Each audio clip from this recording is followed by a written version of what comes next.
So now we're looking at Unit 3, Module 2, Parallel Lines Proof.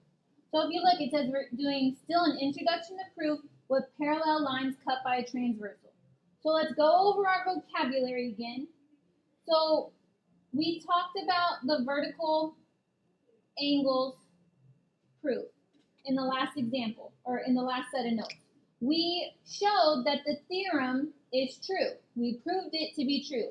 Now that we've proven the vertical angles theorem, now we can use, if two angles are vertical angles, then they are congruent.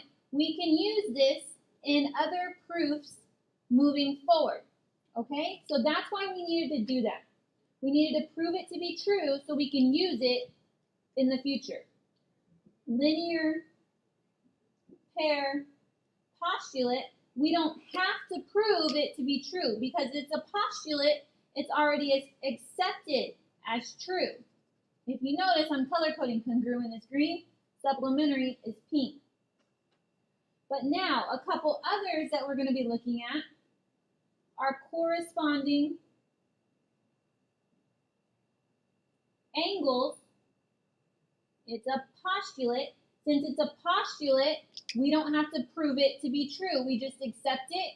We can use it in our proofs moving forward. And then we have alternate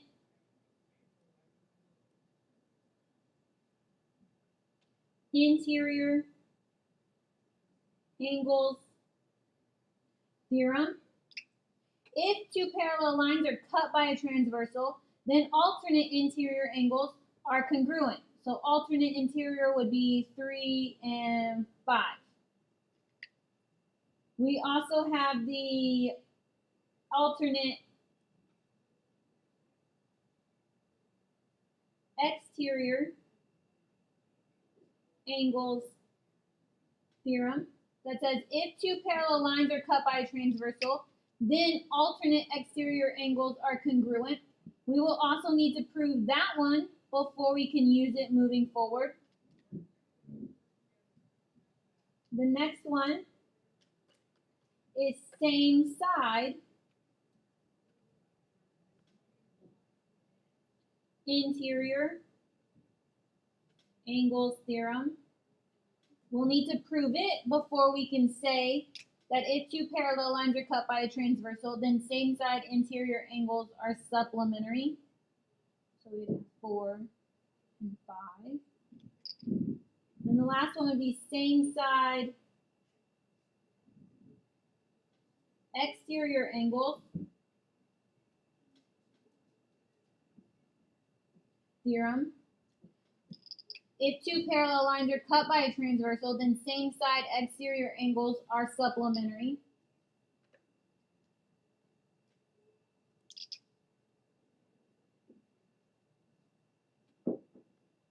We need to prove these last 4 theorems at some point before we can use them in proofs moving forward. So we've already proven our vertical angles theorem. So let's look on the back, because what we're going to do is we're going to prove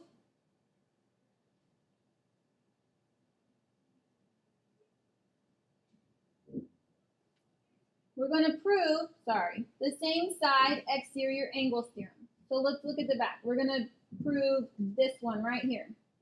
Same side exterior angle. So if we look on the back,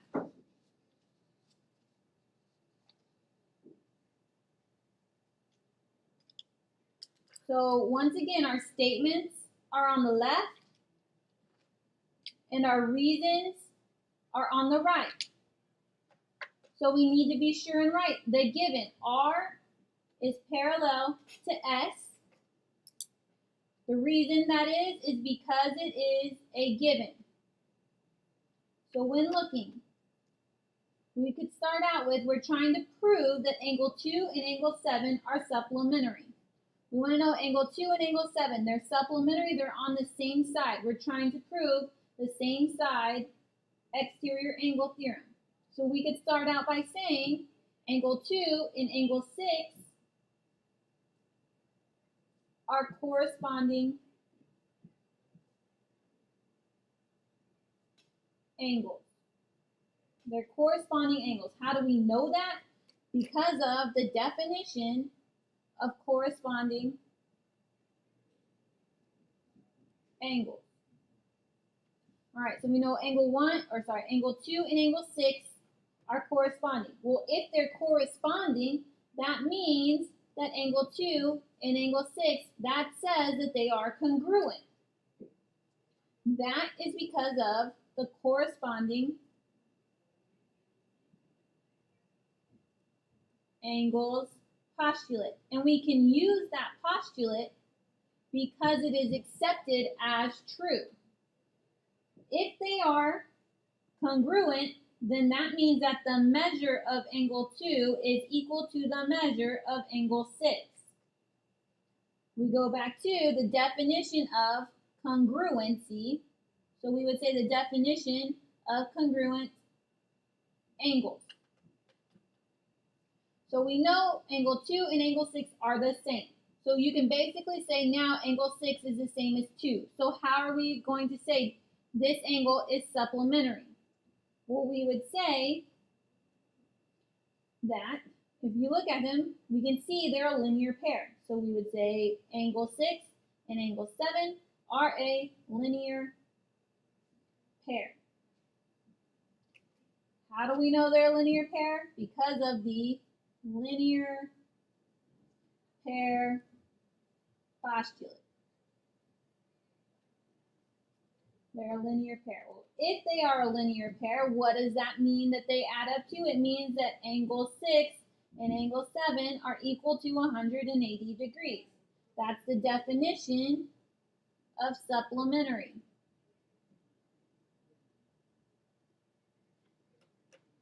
If angle 6 and angle 7 are equal to 180 degrees, and angle 2 and angle 6 are the same, now we can say that angle 2 and angle 7 are equal to 180 degrees. Why? Because if angle 2 and angle 6 are the same angle, and we just substituted it in, we can say due to substitution property, they're the same. So now if they're equal to 180, we can say what we were trying to prove. Angle 2 and angle 7 are supplementary angles. Due to we're going back to the definition of supplementary. So on the right-hand side, we're going to be using definitions, postulates, theorems that we have proven to be true as our reasons, okay? That's what you want to use as the reasons. The definitions, other properties, postulates, theorems, to prove, those are our reasons.